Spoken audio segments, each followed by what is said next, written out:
Reunión. Y muy bien, como les decía, estimados estudiantes, en este capítulo número 7 vamos a mantener algunos conceptos muy importantes de lo que es dinámica lineal y los vamos a utilizar para abordar el capítulo de dinámica circular. Hay que tomar en cuenta algo, ¿no? En dinámica circular no tenemos ese movimiento de traslación, sino estamos hablando directamente de lo que es rotación sobre un propio eje. Muy similar a los conceptos de movimiento circular, complementamos ahora todos los conceptos que habíamos visto en movimiento circular con los de dinámica para llegar a este enfoque de dinámica circular. Como ven, el gráfico es un engranaje el cual es capaz de transmitir movimiento, se utiliza mucho en los sistemas mecánicos que tenemos actualmente, por lo cual los conceptos que vamos a abordar en este capítulo número 7 son muy importantes para la ingeniería. Muy bien, ¿cómo vamos a empezar este capítulo? ¿No? Según la primera ley de Newton, según la primera ley de Newton, para que una partícula se mueva según una trayectoria no rectilínea, es necesario que actúe una fuerza sobre ella. Esto está en concordancia con la primera ley de Newton, ¿se acuerdan? La primera ley de Newton me establecía que cualquier objeto que está en movimiento rectilíneo uniforme, es decir, se está moviendo en línea recta, no quiere cambiar su estado de movimiento, quiere mantenerse yendo en línea recta, ¿no? Y también me dice que todo objeto que no se está moviendo con velocidad igual a cero quiere mantenerse en reposo. Si tomamos en cuenta esto, según la primera ley de Newton, para que un objeto tenga movimiento circular, tiene que existir algo, ¿no? ¿Qué es lo que tiene que existir? Tiene que existir una fuerza que obligue a permanecer al objeto en su movimiento circular. Entonces, es eso, ¿no? Acá me dice, ya que si no, permanecería en movimiento en línea recta indefinidamente o en reposo. Entonces, partimos de la premisa de que a partir de la primera ley de Newton, sabemos que para que un objeto entre en movimiento circular, tiene que existir una fuerza prácticamente que obligue al objeto a cambiar su trayectoria y mantenerse en movimiento circular. Vamos a explicarlo esto de otra forma con un ejemplo. Permítanme abrir los apuntes de clase.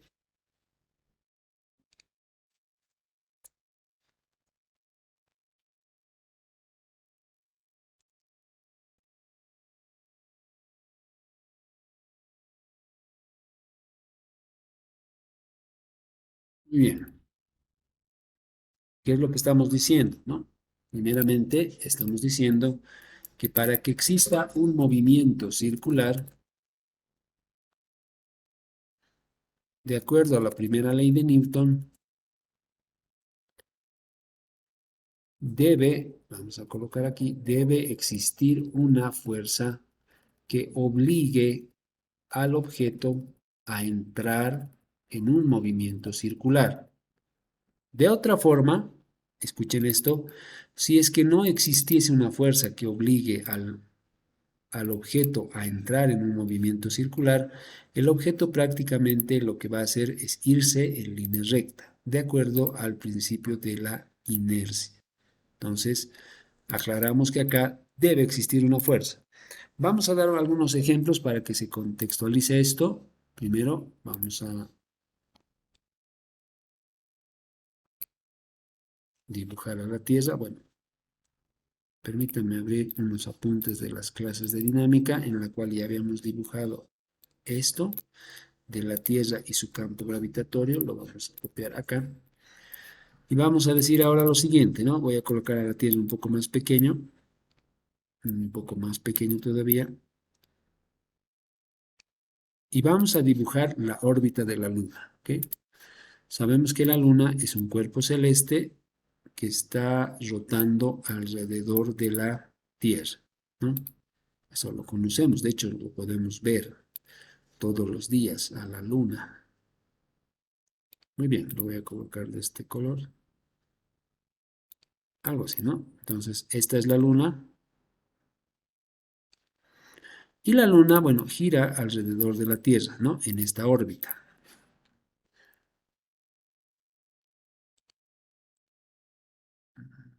Déjenme insertar un comentario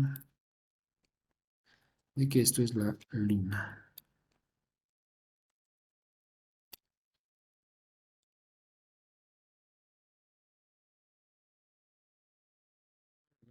Es, ¿por qué razón la luna gira alrededor de la Tierra? Según la primera ley de Newton, estamos diciendo que para que la luna gire alrededor de la Tierra debe existir una fuerza que obligue al objeto, en realidad, que obligue a la luna a entrar en un movimiento circular, ¿no? ¿Qué es aquello que obliga a la luna a entrar en un movimiento circular? Sabemos que la Tierra ejerce principalmente un campo gravitatorio, ¿no? Entonces, un campo gravitatorio es justamente lo que nosotros conocemos como el valor de la gravedad, ¿no? Si nosotros nos paramos en un lugar de la Tierra cualquiera, vamos a sentir siempre el efecto de la gravedad, por lo cual a nosotros, aunque no estamos en movimiento circular, algo que nos ata directamente a la Tierra para que no nos salgamos y nos alejemos indefinidamente de la Tierra, es la gravedad. Entonces, a medida que va aumentando la altura, si se dan cuenta, el valor de la gravedad disminuye. Hay un punto en el cual esta gravedad se mantiene igual a cero, pero bueno, es un poco más alejado del valor de la Luna. Entonces, si se dan cuenta, acá, por el principio de la ley de gravitación universal, existe una fuerza de atracción de la Tierra hacia la Luna y de la Luna hacia la Tierra. Esto en correspondencia a la ley de atracción gravitacional, ¿no? Esta ley de atracción gravitacional establece que todo objeto que está a una distancia de otro objeto de masa m sufre una atracción gravitacional y sufre una fuerza gravitacional. Entonces, acá la Luna, aunque no lo podamos ver, está atraída por una fuerza gravitacional. Esa fuerza gravitacional es como si fuera una cuerda que se ata desde la Tierra hasta la Luna, el cual le obliga a mantenerse en movimiento circular. De otra forma, imaginen acá, la Luna tiene una velocidad tangencial. ¿Qué ocurriría si en algún momento solamente la Tierra desaparecería, ¿no? Hacemos esto. Por algún instante. Sabemos que no va a pasar, pero hacemos una suposición. Si por un instante la Luna que está viajando en movimiento circular, hacemos que la Tierra desaparezca, se supone que también esta fuerza gravitacional va a desaparecer porque ya no hay un objeto con el que interactúan. Por lo cual, la Luna va a dejar de tener un movimiento circular porque ha desaparecido justamente esta fuerza que lo obliga a entrar en movimiento circular y el movimiento de la Luna va a ser en línea recta. Es decir, se va a ir en línea recta a velocidad constante por siempre. Pero bueno, sabemos que eso no ocurre, sabemos que la Tierra está, la fuerza gravitacional está, por lo cual la Luna, aunque quiere escaparse por la primera ley de Newton, quiere irse en línea recta, esta fuerza gravitacional lo obliga a mantenerse en su movimiento circular. Muy bien. Creo que con ese ejemplo se ha entendido un poco mejor este enunciado y vamos a mencionar este otro, ¿no? Dinámica circular es una parte de la mecánica que estudia las condiciones que deben cumplir una o más fuerzas que actúan sobre un cuerpo. Muy bien. Una o más fuerzas que actúan sobre un cuerpo para que éste realice un movimiento circular. En otras palabras, tiene que existir una fuerza o más fuerzas, como dice acá, que obliguen o actúen sobre un cuerpo para que éste realice un movimiento circular. Esta fuerza justamente es una fuerza que se llama fuerza centrípeta. Esa fuerza centrípeta es la que obliga al objeto a mantenerse atado en movimiento circular. Muy bien. Un poco recordando acá nuestros principios de movimiento circular, vamos a recordar algunas propiedades importantes, ¿no? Cuando un objeto está en movimiento circular, experimenta varios tipos de aceleración y varios tipos de velocidad.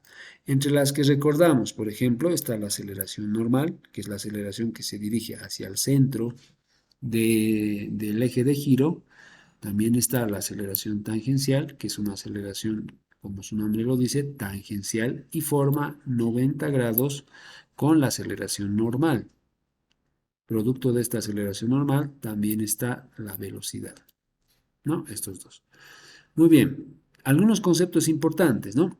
Todo movimiento circular puede descomponerse en una aceleración normal, el cual hemos visto en el capítulo de movimiento circular. Déjenme abrir mis apuntes de movimiento circular para ver algunas ecuaciones que hemos determinado, ¿no?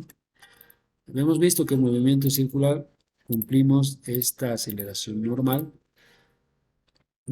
Debe estar acá. ¿Dónde está mi aceleración? Aquí está. Miren, esta es mi aceleración centrípeta, ¿no? En el MCU. Sabemos que cuando un objeto está en movimiento circular, aunque la magnitud de su velocidad tangencial sea la misma, la velocidad vectorial no es la misma, por lo cual decimos, ¿se acuerdan? Que cualquier cambio de velocidad implica que existe una aceleración, según nuestro principio de cinemática. Entonces, ocurre acá que, producto de este movimiento, el objeto siempre va a experimentar una aceleración centrípeta o aceleración normal. Esta aceleración centrípeta está dirigida desde el objeto hacia el centro de giro o hacia el eje de giro, cualquiera de los dos. Entonces, manejamos dos tipos de ecuaciones, ¿no? Acá manejamos, a ver, esta, ok, disculpen, acabo de sellar mis apuntes de dinámica circular. Bueno, ok, ahí, ¿no? Entonces tenemos dos tipos de aceleraciones. Por un lado, la aceleración centrípeta es esta, que está dirigido al centro de la Tierra. A ver, voy a duplicar esta diapositiva mejor. Y voy a quitar esta de acá. Vamos a suponer ahora que hay un eje de giro. Nos vamos a abstraer del ejemplo de la luna, ya no vamos a considerar solamente la luna, sino cualquier objeto. Entonces, este objeto que está en movimiento circular tiene estas dos propiedades. Uno, voy a colocar esto en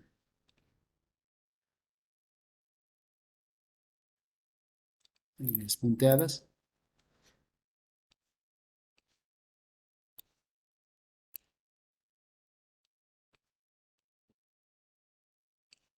De esta forma, y vamos a decir que este objeto que está en movimiento circular experimenta, por un lado, la aceleración centrípeta. Siempre va a tener una aceleración centrípeta.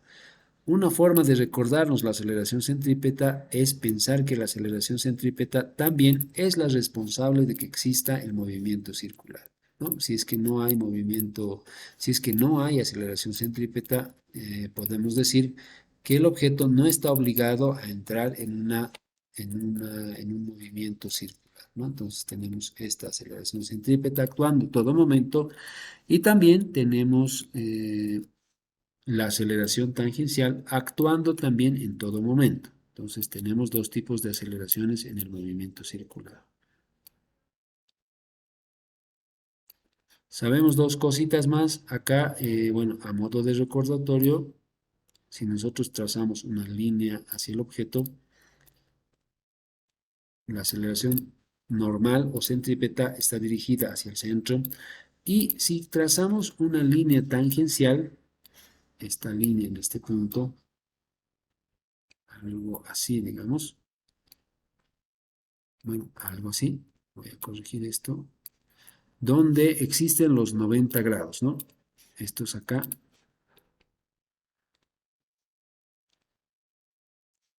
déjenme buscar esto.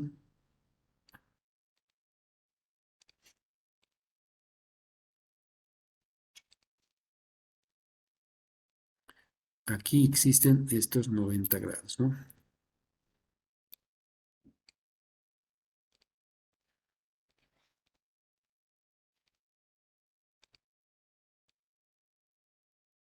Y ahí vamos a darnos cuenta que la aceleración centrípeta siempre va a formar 90 grados con la aceleración tangencial.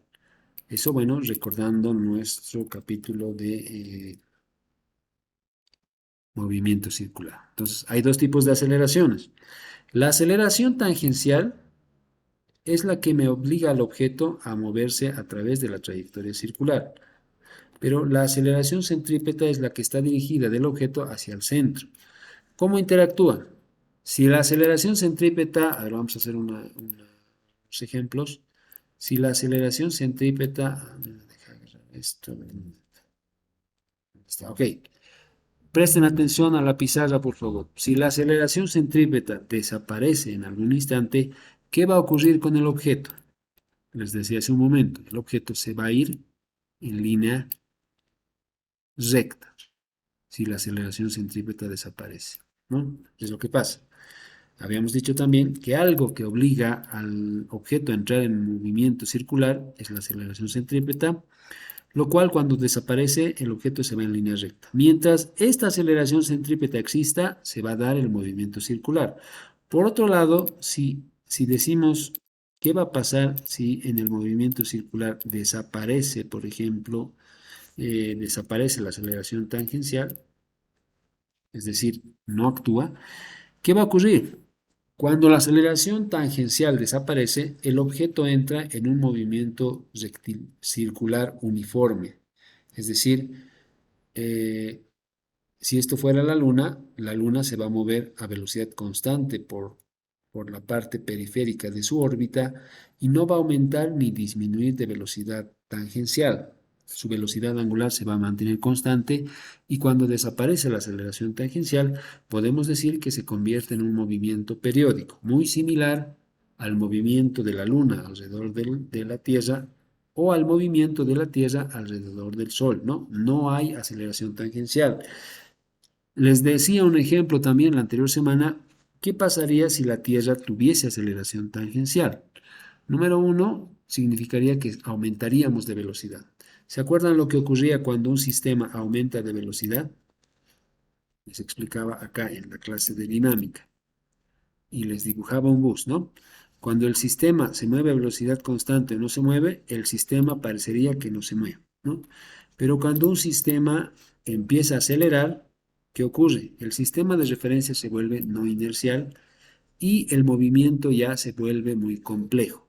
Por lo cual, si volvemos acá ahora a nuestro caso, si un objeto se mueve con aceleración tangencial, ya se vuelve un sistema en el cual está acelerando y la perturbación de esta fuerza puede producir desastres si hablamos de la Tierra o de la Luna.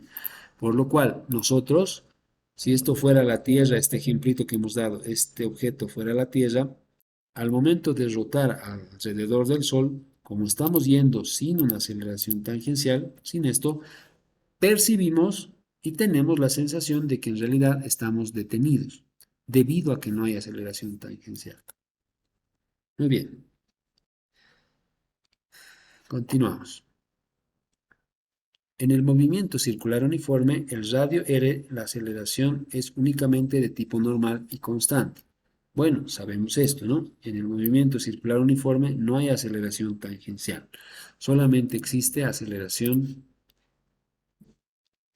aquí normal. Entonces, vamos a decir que un caso especial es el MCU, donde la aceleración tangencial es igual a cero. Es decir, en otras palabras, esta aceleración desaparece. Okay, es que no puedo ver la aceleración, ¿dónde está? Esta, ¿no? Desaparece. La aceleración tangencial es cero. Muy bien, continuamos. Cuando tenemos la aceleración tangencial a cero y solamente actúa la aceleración centrípeta, esta aceleración centrípeta se convierte por la segunda ley de Newton en ¿qué? ¿Se acuerdan que mi segunda ley de Newton me dice lo siguiente? Esta de acá, ¿no? Lo voy a ver dónde está.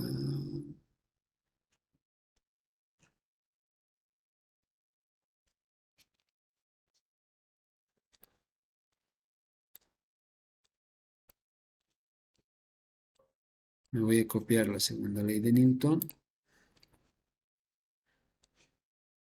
Y vamos a aplicar la segunda ley de Newton justamente al movimiento circular. Si hay una aceleración, significa que hay una fuerza que se está aplicando. Entonces, como acá hay aceleración centrípeta, significa que hay una fuerza que está actuando. A esa fuerza que está actuando se lo conoce como fuerza centrípeta. Voy a colocar en otro color. Y podemos decir lo siguiente. De acuerdo a la teoría de dinámica, que hemos visto en la anterior clase, cuando yo aplico una fuerza, cualquier tipo de fuerza, el resultado es una aceleración o el resultado es un cambio del movimiento. ¿Se acuerdan? De eso anunciábamos en la anterior clase. Hay una correspondencia entre fuerza y aceleración. Si aplicamos esta correspondencia en nuestra segunda ley de Newton, la segunda ley de Newton para el movimiento circular se transforma en lo siguiente, ¿no? Primeramente, la fuerza se vuelve una fuerza centrípeta. La masa es una propiedad intrínseca de la materia, no depende del tipo de movimiento, se queda como masa. Y la aceleración también se vuelve una aceleración centrípeta. Aquí voy a añadir un sufijo así. Ok, entonces, partiendo de nuestra segunda ley de Newton, ahora estamos aplicando la misma ecuación de la segunda ley al movimiento circular uniforme.